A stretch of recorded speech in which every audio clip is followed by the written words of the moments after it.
30 now. I'm 30 now, so I have to. You're 30 I don't now. want to get fat. I want to live to be at That's least so crazy. 85, and I want to like. You're 30 now. I've always been thin, but like I saw myself in a suit when I was in Canada, and I was like, who the fuck is that gargantuan tub of lard? But I think the suit might have just Yeah, been but it's probably just too small. Yeah, but like I just have it in my head that I have this gut. So like I'm just not that there's anything wrong with having a gut. I just my father has one and my mother has one. And I've been thin all my life and like to stay cute for as long as I can. My brother's hot. Yeah. He's buff.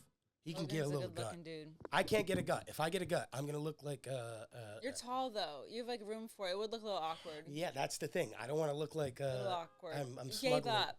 Yeah. I gave up. And I'm doing that in other ways that's not showing. Where are you giving up? On the hope that it's gonna get better. Like life in general? Yeah. You don't think it's gonna get better? Probably not. Why do you think that? I think it's just a stupid thing to hope for. Hope is all we have. True. But I feel like it makes you look towards something that doesn't exist yet rather than pay attention to what you're doing right now. It's like all religions. Yeah, and I don't fuck with any of them. I'm not religious myself, but that's like how entire like communities live. How?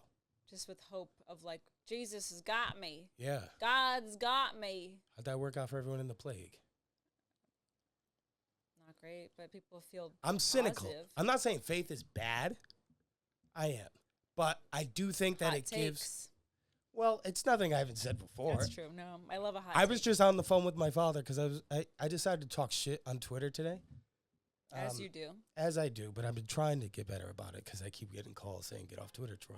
But Terrence Howard came out and he said, I was offered the part of Marvin Gaye, but I refused to kiss another man on the lips. So I said, some men are so gay, they're homophobic. And then somebody wrote, remind me, which race is it that has a problem with gay people? And I went, oh, you trying to get me in a gotcha? No worries. Black people, white people, Japanese people, Korean people, Hispanic people, Jewish people. I can keep going. But the difference is the reason why black people and white people culturally have a problem with gays is because of religion. Yeah. And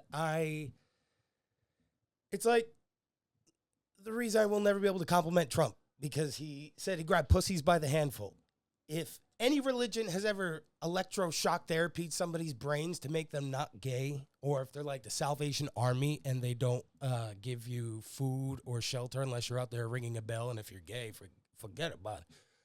I just can't get behind it. I said that a couple of weeks ago. I was like, if God is real, I don't want to be in his heaven. I don't want to worship somebody that gives children cancer. What was your plan for that? What was your plan for killing a mother of 3 in a car accident? You're preaching to the choir right now. They're just questions, and there's always answers depending. If you're schizophrenic enough, there's a sign from God from everywhere. Yeah, I agree. That's how I look at it. Like, or if you're a manifestation girly. Yeah, but I feel like that, I believe that a little bit more, even though I know it's bullshit. Because it's like the red car thing. Right. You know, like I do believe that if you tell yourself, because we both told ourselves stuff. We were like, I'm going to be a comedian one day. If you didn't believe in yourself, you wouldn't be sitting right here. And half of belief is just seeing and feeling something before it becomes real. Very true. But the belief, I feel like, dies pretty quickly. Why do you feel that way? Because when you have a dream, you're not expecting... Like when you wake up in the morning and you go to Six Flags, you're not thinking about the traffic, how you might have to pee in the car, how you're going to get scammed, how your dad is going to ruin the trip for you. You're just thinking about riding the Superman. Yeah. And dreams are like that. When you think about doing comedy, you think about being on stage. You're not thinking about, oh, I might not have enough money after the show, or I might not have friends, or I'm going to feel really lonely, or I'm going to wish that I had a career like the rest of my friends have. Like, the belief in yourself is great.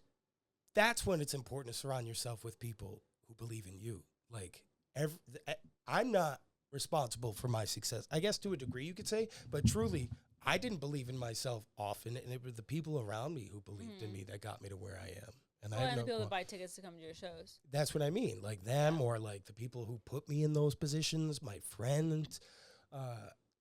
Joey Rinaldi says about 5 very smart things every like 7 or 8 years. And we were driving back from Providence once. And I told him he could play Grateful Dead.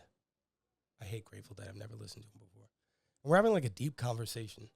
I'm having a deep conversation. His response to everything was a Grateful Dead song. I'm like kind of rolling my eyes, whatever. And then he's like, this song reminds me of you. And it's about like love and it's a good friendship song. Then he goes, you know what, Troy? I know you hate yourself, but at least respect the people who love you to have the love that they have for you. And I was like, damn, man. That was the day Trump got shot. That's very sweet. Yeah, that stuck with me. Yeah. And that changed the trajectory of my life. Like it changed how, because we work in a business of all people. I'll start the pod in 2 seconds. I didn't start yet. I think it's worth keeping in. I'll keep it in. I'll splice it up after I give you an intro. But like, when you were coming over today, like I was watching a bunch of our episodes together that we've been doing since 2022. 2022. Yeah. And I think of all the people that we met on the road, and I think of all the guests we've had over the years, and like, I had way more fun of a time doing bonding when you were sitting across from me, always, because like, you're a great laugher, and you know how to tee me up, and it's like, I could look across and, oh, there's Tori doing her girly giggle, and then I'd edit and be like, oh, giggle, that's a clip. The last few months, like getting back on the road and doing stand-up and everything, I've had to do a lot of it solo, and it's not like you don't know what you have till it's gone, because what you gave me and what we've been through is always still with me. Like even when I was in Tempe a couple of weeks ago, like I was at the same hotel, and I remember sitting in the green room. First thing I thought of was you calling me out on a fart I couldn't feel because my lower back was paralyzed. And there was even like sound guys who were like, where's Tori? And like those, we're, this year I'm trying to embrace the collective. And you know me, I don't leave the house. I don't like doing shit. It's not that I don't like people. It's just that I don't trust them, or I don't feel like I belong around them. And I put a lot of it on Zoran, because Zoran talks a lot about embracing the collective rather than the individual. And I think you need to have that mentality when you live in a city. But that's just the best way to live life. Like, you could go at it alone. You could go the distance, but if you want to make it, you got to go with other people. Like even coming back from Brea this weekend, it was a 6.5-hour flight. I had kind of like the sniffles, and some guy next to me was rightfully annoying, but he was like, "You're not gonna get me sick, are you?" And then he took his hoodie and put it in front of his face. I wasn't even coughing, but you could best believe I was like, just because I didn't. Yeah, I just didn't like how I didn't like how he said that to me. And I was a dick for doing it. But he also like could have said, "Hey, I don't want to get sick." It was just his voice, and he had a neck beard too, and it really pissed me off. Yeah, and he got like sometimes at the window seat they take the seat in front of it off for the exit row. He got that seat, and I got much longer legs than he does, and I was sitting next to this gargantuan German woman who I was like, did you buy both these seats? Because I don't know if we fought over the middle armrest the whole flight. You were in the middle? Yeah. That's fucked. Yeah. Did you book your flight? Yeah. I wasn't thinking. I was so excited. I hadn't been on the road in a minute. I was like, ooh. Well, now you remember they got to pick a seat. Yeah, I flew Spirit the way there. You flew Spirit to California? Yeah. What a soldier you are. I am. You are too. Thank you. Tori Cole, today's guest. Longtime co-host of the pod, now host of Tori's Stupid Podcast. Right? Yeah. New season coming soon. What have you been doing? The people want to know. I miss you guys so much. It's great to be back. Thank you for having me on. It feels weird you calling me a guest, but that is what is happening Well, here. the position is always open. Thank you so much. Thank you. It's very sweet. I missed you guys. Yeah, I mean, I'm so excited to reconnect. And I mean, obviously, we've stayed connected individually, some of us. So I don't feel too far gone, but it is amazing to be back on today and chatting with you all. And I mean, there's really not a whole lot going on in my world as I stumble through that sentence. I have Yeah, a but day you're job. keeping up the grind. You're keeping up the grind. Keeping the grind up. Still doing stand-up. Still doing stand up. Hitting the road. Still hitting the road when I can. Working my 9 to 5. Trying to just like keep my friendships. Keep How's my that career. going? That gets harder as you get older. It's definitely different as my friends have families and are doing that traditional lifestyle. Yeah. But they've been my friends since 6th grade. So we kind of are solidified in our history that get us through these different chapters and finding new ways to get together. And it looks different, but it's fun. You know, I get to leave after a few hours of seeing their kids. I'm like, Do they live great. in the city, like where you grew up? Yeah, a lot of them moved back to my hometown. So you can be like, I get to go. Yeah. And it's lovely. I love seeing them. I talk to them all on the phone all the time, but it's definitely different. We get together, we're not going out, which I don't really need to do that anymore. Yeah, we're at the I think our time has passed. I still enjoy going out, but it looks I know different. I heard about your birthday party. Yeah, it was fun. I know I'm upset I missed it. I had to go on the road the next but day. I still love a night out. I still love a few drinks, but I understand the choices that they're making to move back to the suburbs and live a quieter life and settle down and have children. They'll all be on Percocet in like 5 years. Don't worry about it. That's what happens with mom. I've genuinely, what I've learned in the last few years is that I want my friends to be happy. I've always wanted that, but when you really see them happy, they show up for you, and it's a better friendship. And so it's a better friend. Hope that, better friend. I really want them all to be so happy in what they've chosen. And that's got to be an evolution, because I feel like, I don't know, I'm going to make myself sound like a shitty person. I didn't always want my friends to be better than me. Honestly, in my older age, this is some of the first few times where because we're all competitive humans. Yeah. And you kind of always want them to look at your life and go, well, that looks more fun, or that's cool. And I finally, this is a story that I'll make quick, but. Don't have to. It's a podcast. We just started. Well, this is when I really learned this lesson. I had friends that lived in the city, and they moved out to the suburbs. And I remember thinking kind of like, ugh, like. You can't imagine that when you live in the city that people are going out there. Yeah. And I thought, they're going to miss this. And then I went and visited a few times, and it was different. And then one time I went, and I could tell she was just a different person. She felt like herself. She was settled in. She loved her home that she had and her husband, and he's great. And she had a child a few months prior, and she just was so herself. And the way we had our time together, I was like, oh, this is why you want your friends to win and be happy, because we had such a nice time. Like, you could tell she was settled in who she was. I was having a good time, and it was one of those click moments of like, you want your friends to be thriving, because then it's a vice versa situation.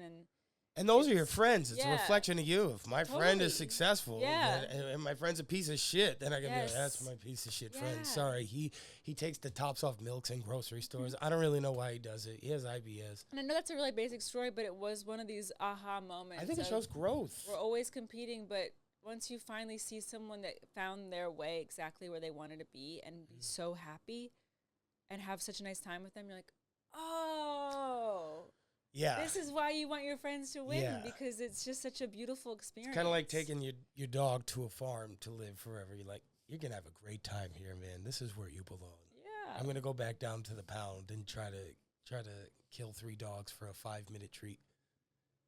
But that's what wires them, and we have what wires us. Yeah. And it's important. Like, I can't be around. I don't hang around just comedians. I have like maybe 2-3 comics that like I love to be around, but by and large, a lot of them are snakes and gossipy and will turn around and stab you in the back and get back to you. Like, that's why I have 2 mannequins. That's who I talk to. Yeah. And it's easy to root for people to succeed in our business because it's very binary.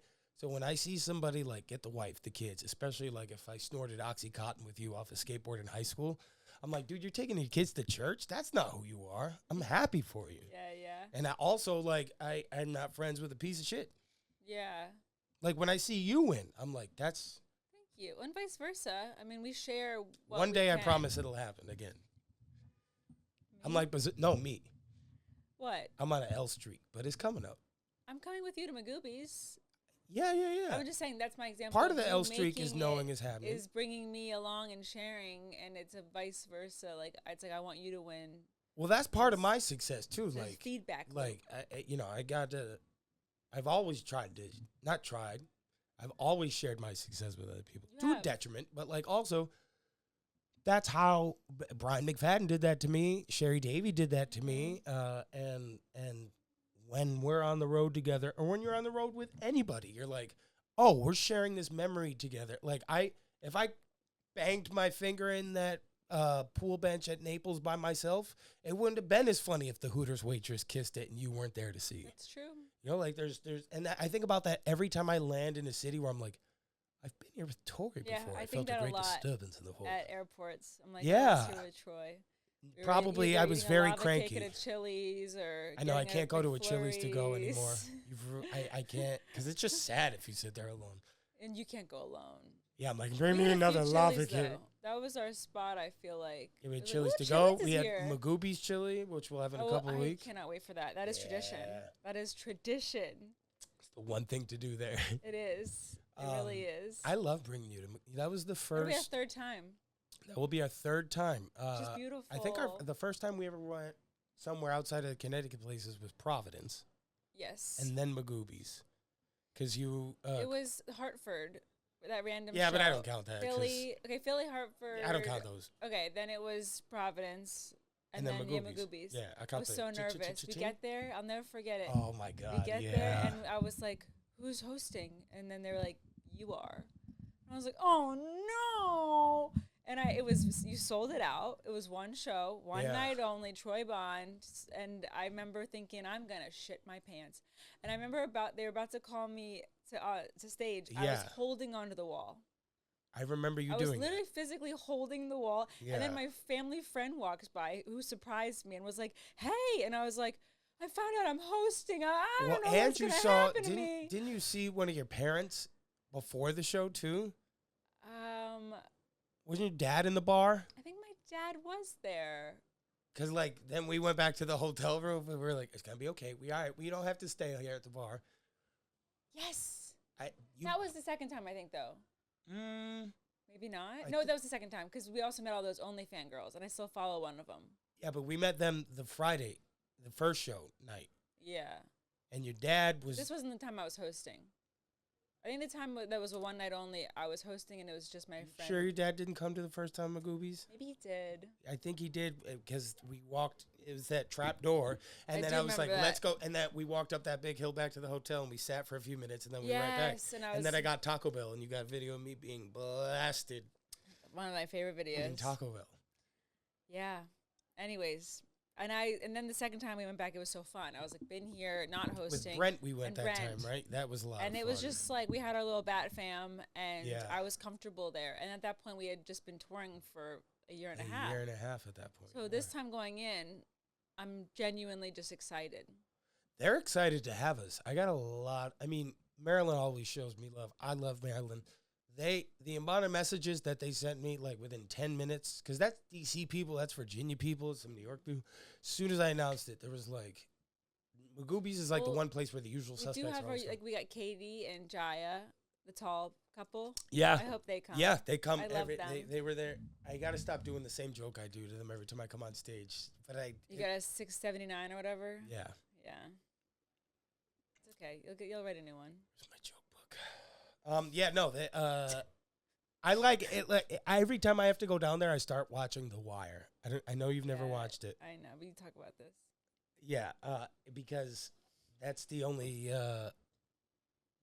I wouldn't know anything about Baltimore or what, and that's Timonium, so I guess it doesn't really matter. It's still, that's why my mom grew up. Oh, I'm not surprised you don't know that much about Baltimore.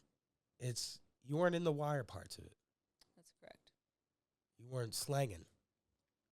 You think you could sell drugs?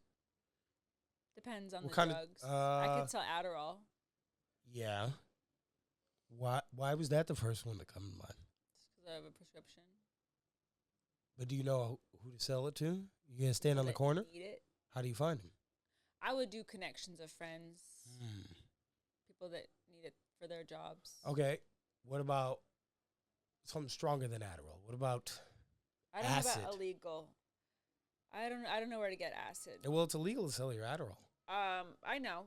I'm not. This is a hypotheticals. Yeah, this is the hypothetical podcast. Hypothetically speaking, I think it would either be Adderall or like the psilocybin. What the fuck's it called? Mushrooms? Yes. Psilocybin. I don't know if it's psilocybin. Psilocybin.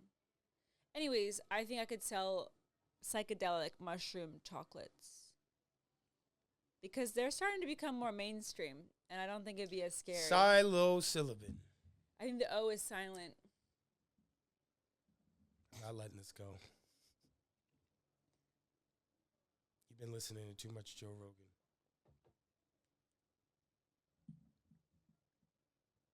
Psilocybe. That is Psilocybe. No, that wasn't even right. That was she had a stroke. Psilocide? Psilocybe.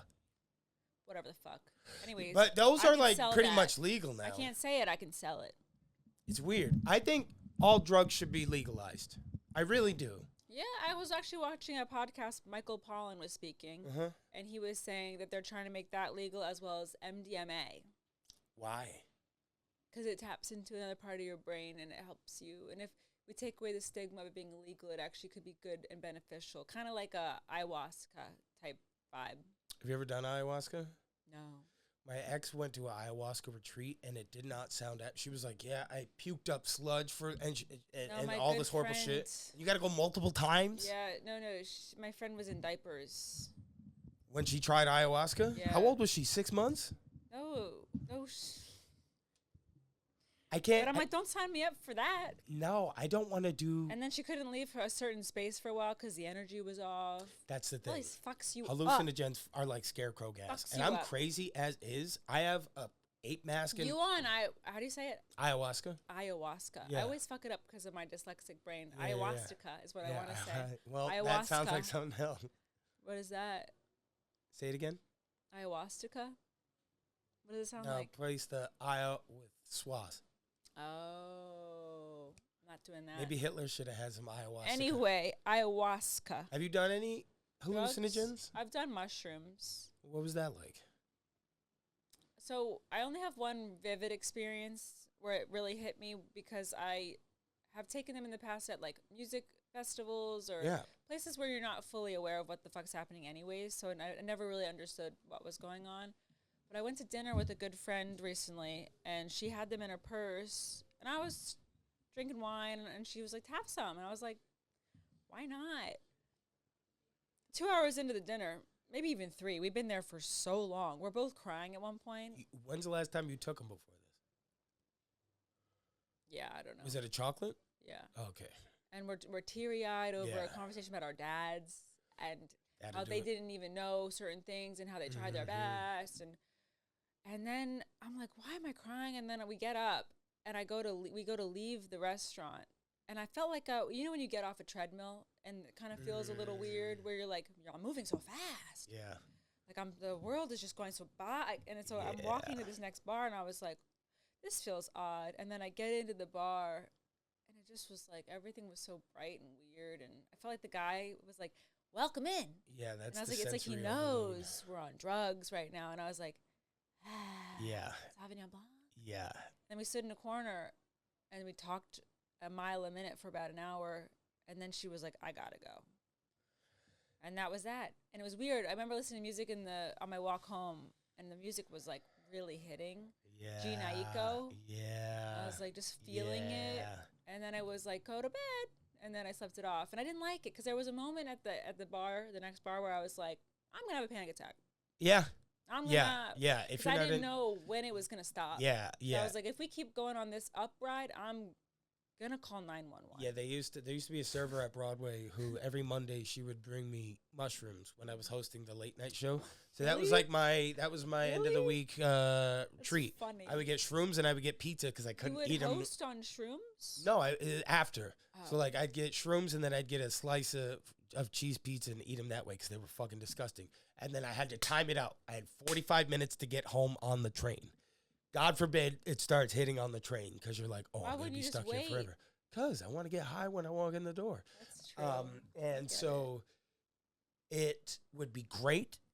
I was always the kind of person who did drugs alone. I did coke alone. I did acid alone. Crack. I did crack alone. All of it alone. I just liked to do my own thing. I liked doing all that by myself. So I would eat shrooms. I had this big Marilyn Monroe, Andy Warhol painting in my apartment that I would just touch her face. And I would go, I was like 19. I was like, this is all yours, man. This is why you graduated high school. This is yours. And then puke everywhere, every single time without fail. And Would you puke up the shrooms, or you'd still feel the high? you'd still feel the high, but I'd also drink like 3 Coors Lights to try to balance it out. It's amazing your body functions. Really? Yeah. I don't think that's that bad. Your is it? heart has been through a lot. It has. I put it through a lot of stimulants. It is a miracle. I used to smoke crack when I was like 16 to the point where I was giving myself seizures. I'd wake up on the floor, like in front of the door, like this. Your get up. body's a fighter.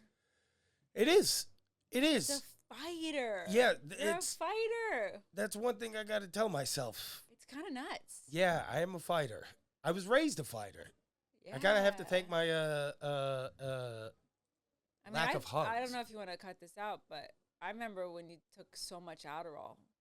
Yeah, In those are scary. Missouri. Yeah, And I remember being in the back of the club Googling how much Adderall. I took could kill 350 milligrams. Yeah. And I was like watching you just like, he's going to die. He's going to die. But I was fine on stage. And I was just, remember when they built that extra wooden area for Matt Rife? Mm-hmm. So I'm sitting in this like, Yeah. these like 2x4 Matt Rife section, just like white knuckling this like construction site. Like, Yeah. he's going to die. It's my fault. No.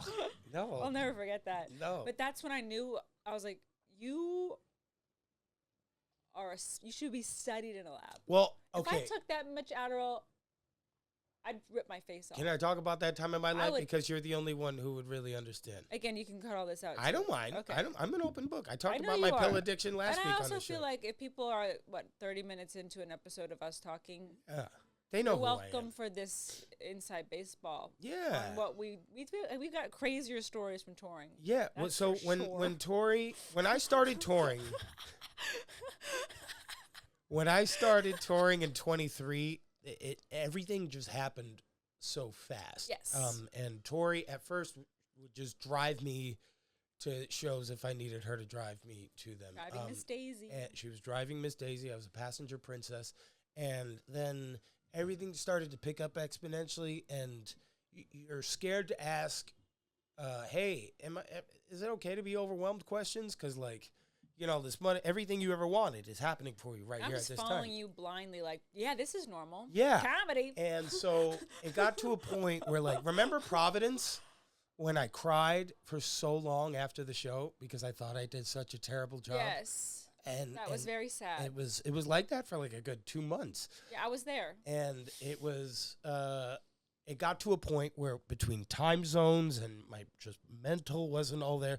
I was taking at first very small amounts of Adderall to get up in the morning, and then very small amounts of Xanax to go to bed at night, and then that turned into Ambien, and then that turned into excessive drinking. And you don't realize, because I was a functioning baseline working. You don't know until you know. And it was the scariest thing in my life because I dealt with addiction. And I thought that because these were pharmaceuticals, I knew I was abusing them a little bit. But, like, I smoked crack at 16, so I figure I can handle a little bit of a tolerance. You can't handle a little bit more addiction. And it's that line, I can get another high in me. I can't get another sober in me. And I would really like to say that there was like a big moment where I was like, I need to stop taking these pills. But it was really just one weekend in San Antonio where I didn't drink. I didn't do anything other than have like 9 Red Bulls before I went on stage. And it was one of the best weekends of comedy I ever had because like I broke the curse that started when I started doing mics where you had to pay for a drink, and I was 17. And, like, I developed a taste for alcohol then, and then that spirals and everything else, especially if you had addiction to cocaine.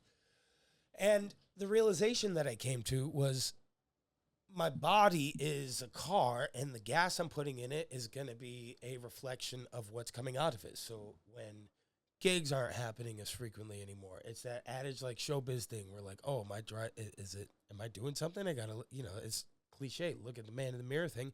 And like, I don't put myself to a purity test. I'm like, I'm going to be this. I'm going to be that. Because I feel like you set yourself up for failure. Remember we'd have those talks when you, I forgot what the name of the app was. The drinking app. Oh, Reframe. Reframe. I loved that app. Yeah. I mean, I loved being sober. Yeah. And I made a lot of good choices while sober. Yes, and you still continue to make good choices. There comes a time where you think that the younger self of you has the capacity to stop your older self from becoming that younger self. And sometimes things need to be taken away from you. Sometimes friends need to stop being around you. And also just sometimes there's like, we're sitting in the shower and you're like, man, what am I doing this for? And doing this job, the heaviest responsibility is when I get told by people, we missed bonding this week, we missed secret this week, we missed your clips. Like, that to them is getting them through their, maybe just a minute of their day. And that's why I don't like the whole, this joke is just for me. Because it's all for the audience.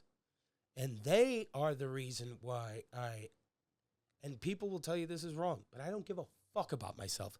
I take care of myself so I could be the best version that my audience and the people around me deserve.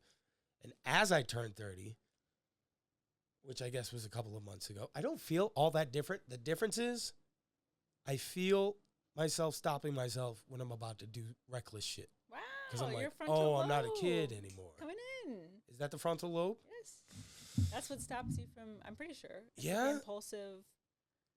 Maybe it's the amygdala. I don't know. I think I'm like shaming myself. I'm like, man, you're 30. Yeah. That's how old Bert Kreischer is probably. I do that shit as well. Really? Mm-hmm. Do you so is your self-discipline based purely on beating yourself up and being like, what the fuck you doing this for? Or do you see a better version of yourself out there? Because we've grown older together. Yeah. We met when I was 28. In your late 50s? 28? Yep. Now I'm 33. How old was I? How much older? You're 33? I was 25. Because I still had health insurance. So 25 and 28. Those are your kids. Yeah. Mm-hmm. That's crazy to think about. I know. That's 5 years ago? Mm-hmm. Damn. 5 years ago, we were coming out of a pandemic. Yeah. What do you think will be 5 years from now? I could tell you. I'm going to be 38 years old. No, you won't. No, you won't. They're going to nuke the moon and we'll all be dead. 38. 38's hot. I guess. My first girlfriend in the city was 38. That's so concerning. I was You were 18. 17. That's fucked I told up. you. She left me outside the bar because I couldn't get in. Yeah, well, she was 20 years older than you. Yeah, it's cool as hell. Thank you. That's She was kind ugly to say as about age. fuck, though. Okay. She looked like the inside of an orangutan's asshole, and she had like 3 cats, and it always smelled like tuna fish, even Why at the work. hell were you dating this woman? She was, it was when I was in the King Kong suit, and I can only see her through the King Kong mouth, and I was like, I want to date a 38-year-old. Did she work at the Empire State Building? Yeah, but she work did will not work. work on my Empire State Building, if you know what I mean. I sure do. Yeah, I would have to blow the dust off like an old library book. Oh, is this a first-generation Tolstoy? That's gross. You never dated an older guy that old?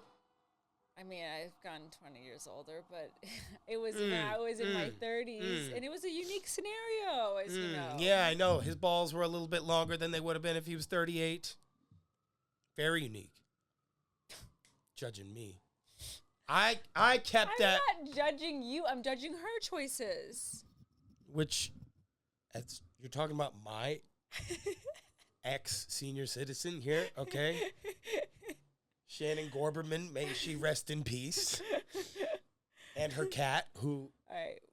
All respect to your no, she was fucking your disgusting. late I was lover. definitely statutory. Yeah, that's what I'm saying. Yeah, I think yeah. 20-year difference. You guys live different lifestyles. You've come up in different 20 years times. when, though? 18 and 38? No That's matter wrong. what. Nah. 30 and 50. I think that's okay. where I was at, but I Yeah. don't like it either. It's different. Did he have money? That's why you didn't like it. He had money. It was not like A lot of money? enough to do whatever you want. Yeah? Take you on a yacht? Fuck you on the seaport? I didn't ask for those things. If you had money, you would. Or other things. But I digress. Yeah. I just don't think. I think you should stick within like 10 to 15 years. 20 is like. I've always you have dated different older. cultural references. I dated one woman younger than me when I was like 26. She was like 22. And I was like, oh, I feel the difference here. You have like hopes and dreams still. Yeah. You don't know who Prince is. That's what was after that? That was before Voldemort. Got it. Yeah. Yeah, she moved to Miami. That's how much she hated me. I don't blame her. Whenever somebody blocks me after we break up, I'm like, yeah. I've blocked people. I mean, I would love to make fun of it, but I'm a blocker. yeah, I mean, my ex Blocka. blocked me because she was like, I don't want to see your stuff all over the internet with logic. And I was like, yeah, well. A block is a bit of a, it's a two-way street. They're blocking themselves from you. Yeah, she They're not blocked me blocking from you having from to them. see her bangs. Wherever you want to look at it. I've blocked. I've unblocked. I've blocked again. I've unblocked. I blocked a lot during the Kirk death threats. I think if you're going to block. That's my lesson that I've learned personally. Don't block and unblock. You look crazy. No, you can't block Stick and to your unblock. guns. Yeah. Stick to your Yeah, it makes you look weak. I know. You don't know what you're talking about. And then also that, like, I'm not proud of you the can block let somebody unblock. back in your life after they disrespected you, Totally. gangster. No, I'm upset with those choices, but now that I'm older and wiser, I would not do those things. I don't even really block anymore unless they're threatening me. Which is a fair Because time to block. it's not even for my safety. I just go, you don't deserve my art. Amen. That's the only time I'll call it my art. Say goodbye. Yeah. It's also like, I won't ever turn comments off either because I feel like they had to hear what I had to say. So it's only right that I ignore what they have to say. And also I'm often right. Like Twitter trolls are like alcohol. I know it's poison, but sometimes it just feels so good. And especially when they can't clap back. You do like to respond. I love it because that's what heckler videos are, but online. Yeah, but it's cooler if you don't engage. I know, but if you like your mom smells. But if I find their IP address and I find out their grandmother has diabetic socks, and I could be like, hey, man, your grandmother wear compression socks, and I can still see them varicose veins. You live at 192 Longwood Drive. Better pull up when I get there, and I'm going to shit in your underground pool with your disabled brother who got to go in through a different entrance to the pool, bitch. Then they don't ever say nothing. It's a lot of effort. You can't let people disrespect a gangster. You can't. Not even once. Yeah. Not once. That's where I'm at. Not that I'm yelling at you. I'm just saying. I respect your choices. I'm not Tupac about it, but, you know, there's a thing is standing 10 toes down. You know what I mean? Am I making sense here? Well, I'm trying to think of, like, I'm thinking of one example, but I don't want to be mean. What do you mean? No. We're in the mean part of the riff. No. Because I think they all do belong in this country. But I want to hear your opinion. Well, here's an example where someone was commenting back and they just looked bad. Like, it's a reality TV star gone comedian, and people are commenting like, stick with reality TV. And he's like, your mom smells. And it's like, what? Relax. The comedian says that to them? Yeah, just like he was coming back He's at not them a good being comedian. like, well, yeah, again, it just was like sad to watch. It was like watching like a one-armed No, you got to play psychological warfare there. soldier What you do? you're Was like- this on a reality show? No, this is just in real life. Okay. All right. So here's what you do. You find out where this person lives. If they have a dog, even better. Find out where they walk the dog every single So I'm not. day. I mean, I don't need advice for clapping back. You want me to just stop the plan right there? Because you might need to know it one day. I don't want to know it. I don't need to know these You things. just go into their house and you rearrange the furniture just a little bit to where they start to go crazy, gonna and do then that? eventually they kill themselves. Okay, that's a technique. I think I've heard the saying, "No revenge is the best revenge." Who'd you hear that from? The internet. After doing some revenge searching after the whole getting cheated on thing happened to me, it'll eat you alive. You're like, how am I gonna get it back? And then you're like, if I just forget they exist, I win. And you've completely forgotten and forgiven by this point. No. Currently, I have not forgotten. I have not forgiven, but I have moved on with my life. You don't have a need for revenge anymore. No. That's the difference between you and I. And I think you're much stronger than me for that. Because it'll eat you alive. I don't care. I can gain muscle. Also, once you really see who you're beefing with, like, for example, my ex-boyfriend. Yeah, I wish I could beat him with my bare hands. He really has nothing for me to be upset about. So I'm like, why would I punch down? Yeah, you pity him. Yeah, I'm sad for him. Like, oh, you're a sad person. Yeah. To treat someone the way he treated me and also just to live the life he lives is like... That's almost punishment in and of itself, right? Now imagine if you cracked his fucking nose when he was in the middle of playing 2K and he just bled all over the place and it ruined his controller. I don't know if I want to hurt someone. I'm starting to think that when I saw my dad punch my uncle in the nose for stealing my brother's DS when I was a kid, that they may have had an impact on me. Yeah, that would. Think so? You watched this bird. Is Yeah, that's Midge. Midge is out there all the time. Really? That's her name, Midge the Pitch. No, it's a little bird. Oh, I don't know It was who a that is. finch. Oh. It was a house finch, to be exact. Can we unpack my trauma for? Yeah. I just said that out loud and I realized a lot about myself. Did I ever tell you this story? I mean, I've heard a lot. I know about, like, getting a book thrown at your face. No, this is way different. Harry Potter, to be Maybe exact. the audience could tell me I'm like, something. that might affect you. The Harry Potter one did, but that taught me not to Well, fight it taught back. And that taught me that if I make Dad laugh, I won't get my ass beat. And it taught me not to read.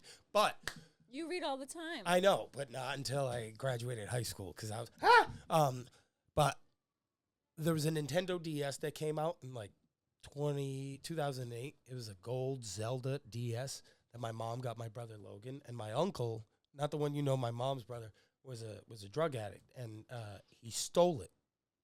There was like 12 of them made in the world. He stole the DS and sold it for heroin money. My dad, the truck driver or the lot lizard uncle? No, the other one, not the one that got me on crack. Got it, The okay. other one. Neil, he straightened himself out. Love Neil, Okay. great dude. Lives with my brother, takes good care of him. Anyway, he stole the DS and sold it for heroin. My mom's crying. My grandmother's crying. My dad goes, "Where's Neil?" And they're like, "Troy, don't." And he goes, "I'm going to find Neil." Neil worked at this pork store. My dad walked in. Store? Yeah. Like it's only like pork. a butcher shop. My Okay. dad walked into the store, cracked Neil so hard that blood was spurting up from in the ceilings. That was crack one. Neil, where's the DS? Couldn't really talk. I don't really know. Crack two. Blood everywhere. I saw it splatter from the window now because he made my mom cry. And my dad, for whatever reason, he would have this line where he go, "I'm the only one that's allowed to make my wife cry." Luckily, that never stuck with me. But anyway, cracked Neil twice. Neil's bleeding all over the place. He goes back to my grandparents' house. He goes, "I'll turn myself in if you want me to." And they said, "Just go get the DS. Neil told you where it was?" And they said, "Yeah."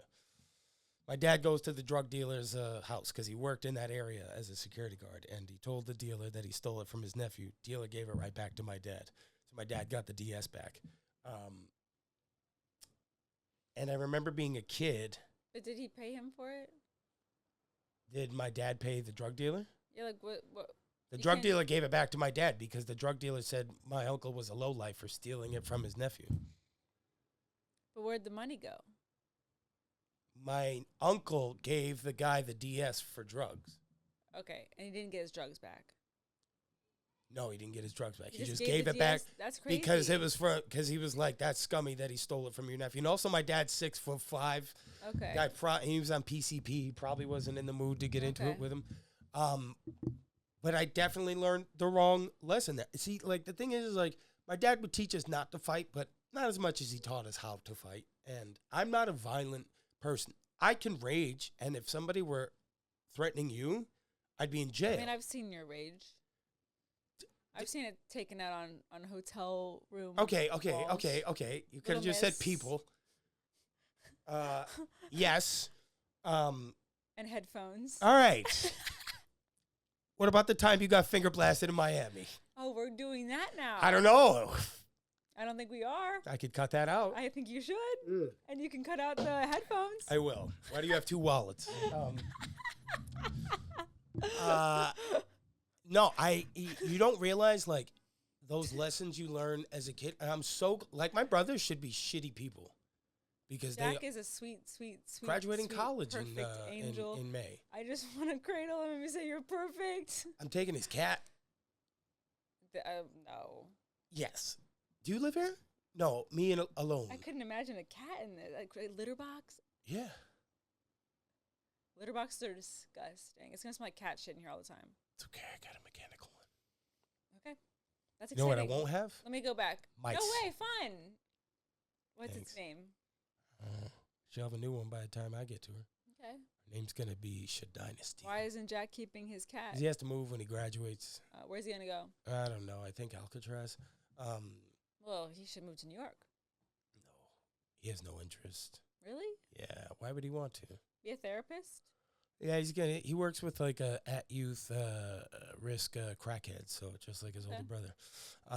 But I do think that like, and I wanted to ask your opinion on this too because you have to deal with, you hear about this lonely men crisis. Mm-hmm.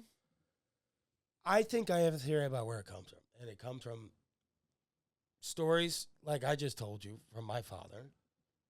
It comes from this notion that you can't be the least bit feminine and you got to be steel cut oats and hold it all in.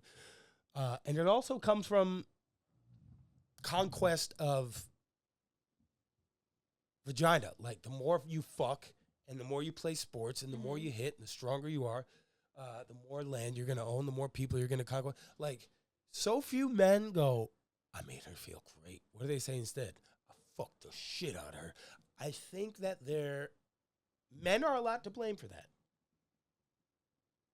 But I don't see a lot of male role models that are going to be the ones that young men growing up in this society where you could see the worst shit of your entire life in an alt-right pipeline and never have to get corrected on it. And then that just becomes more and more and more of a norm.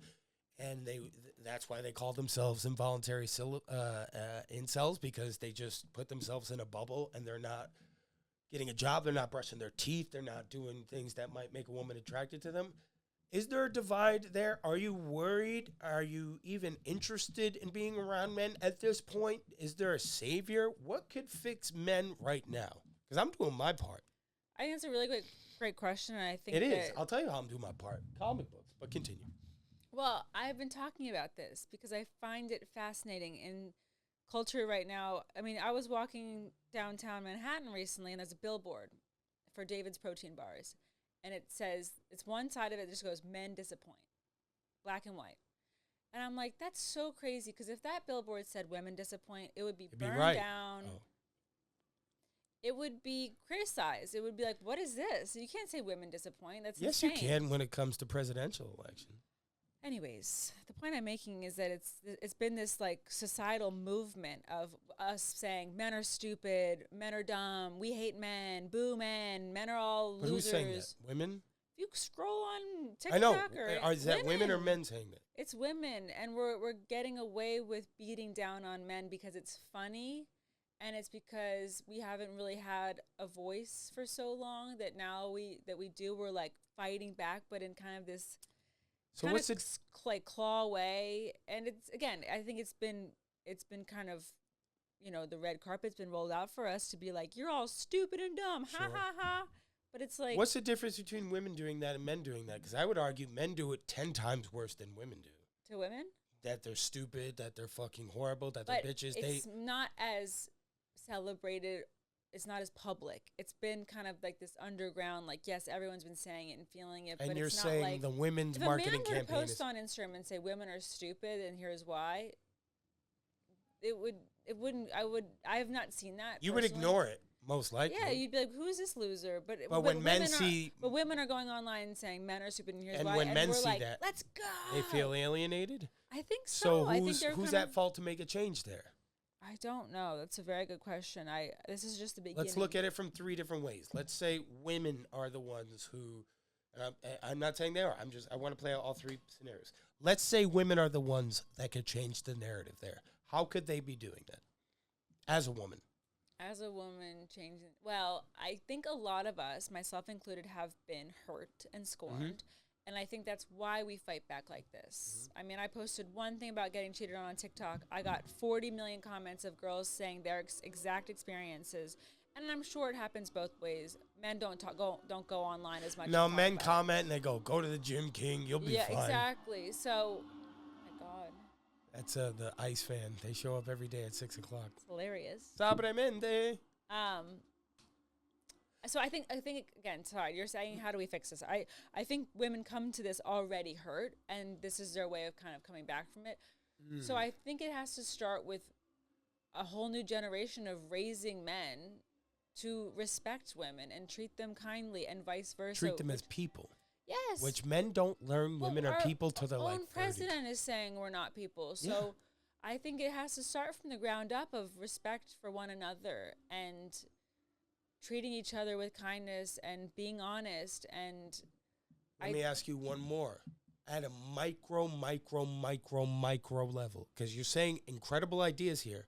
I want to know the smallest first thing that you could do that sets off that chain reaction. Change your daily narrative.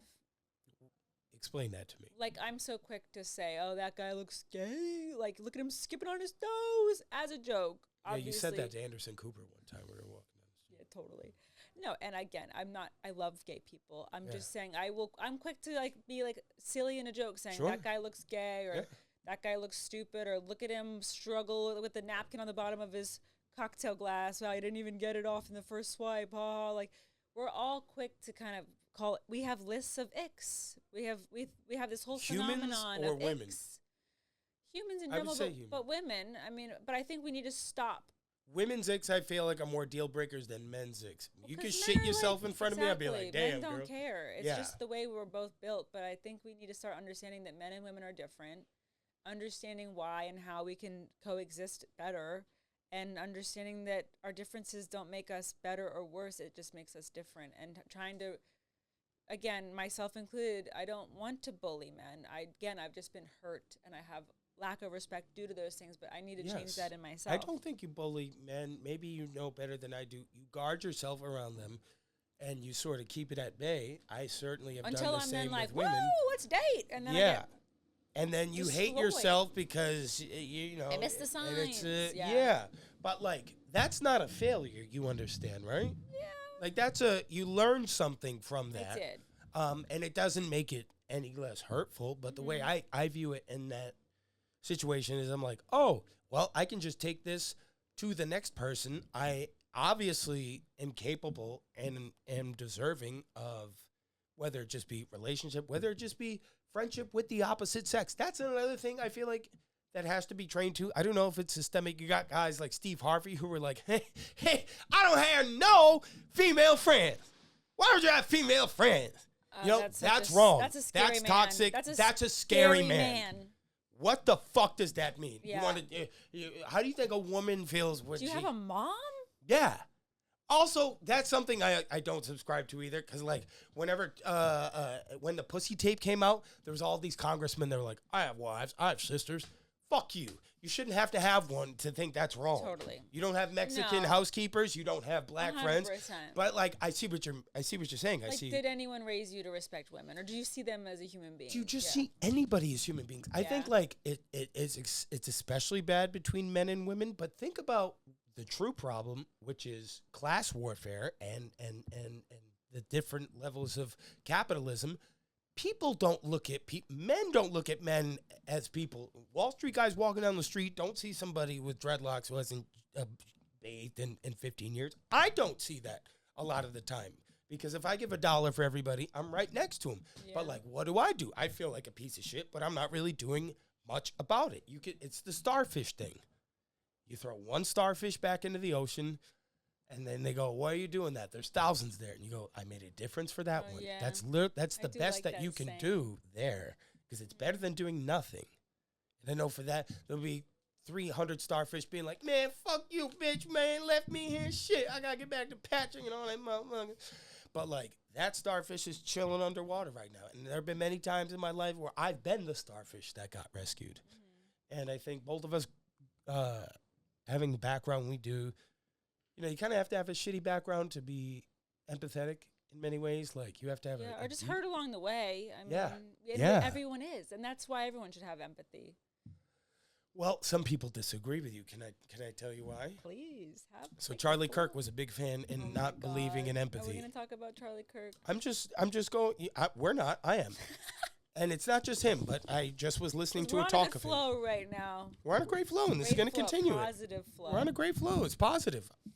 All right, listen. When I see a black pilot, I say, "Boy, I hope he's qualified." I'm not making fun of Charlie's death. I'm not Erica. I'm just saying. Okay, so Charlie said we shouldn't have empathy because it makes human beings weak. And I hate everything that he said. I know. I didn't think you were a fan or anything. I'm saying that is part of the but Christian doctrine that we were Can I getting just back say, to. I didn't even know who he was before he died. Shocker. But as I watched videos on my TikTok of everything that he did, it was hate, and it was him pointing at these young college kids being like, "Why do you feel that way?" Or someone being gay and him being like, just coming for them, and I was like, That's why I reacted the way I hated did. the hate, and again, I think it's all horrible, but I just hated everything that he And I watched that was fed to me. Again, I will say, I've had a lot of time to think about it. I could say this. Okay. I feel bad that he was murdered the way he was. But you live by the gun, you die by the gun. And when you tell people for years public execution should be brought back, and you're... He said that? Yes, and you preach hateful rhetoric, and you are saying things... Said public execution? Yes, and he also said empathy makes you weak, and he was a Oh. Christian Zionist. You know what Christian Zionists want to do and why they want to protect Israel? Because they want the Jews to die. A third of them could stay while the rest of the Christians get raptured up to the Holy Land. Sidebar. It's like, are we living in the 1700s? I don't understand. Yes. Yes. We're being governed by the 1700s. Crazy.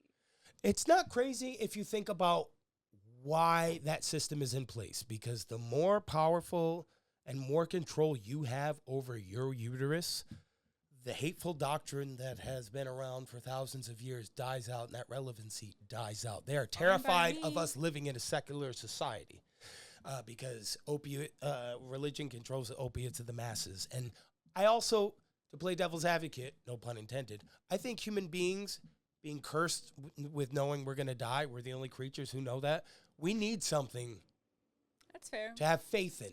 Now, faith could be, God could be nature. Faith could be, when I die, I live on through my kids. Some people think faith is a magical land in the sky with a bearded guy. And to quote Bender from Futurama, if I thought I had to go into a whole other afterlife, I'd kill myself right now.